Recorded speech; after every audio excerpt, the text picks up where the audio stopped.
ஒரு பாம்பு தரையில் ஊர்ந்து செல்லும்போது தரையில் இருந்த ஒரு வாள் அதன் மேல் பட்டு எதிர்பாராத விதமாக வெட்டியது.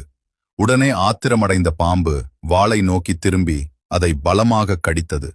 ஆனால் அதற்கு பதிலாக வாளின் கூர்மையான பற்கள் பாம்பின் வாயை கிழித்து ரத்தம் வெளியேறியது.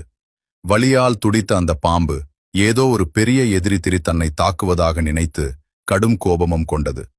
தன் முழு பலத்தையும் திரட்டி அந்த வாளைச் சுற்றி இருக்கத் தொடங்கியது.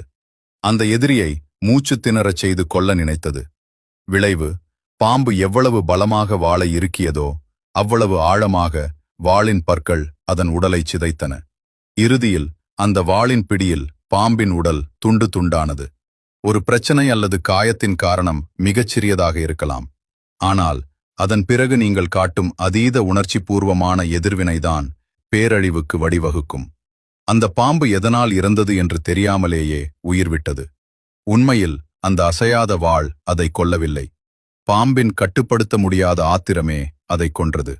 வாழ்க்கையில் மற்றவர்களை மன்னிப்பது பெரிய விஷயமல்ல.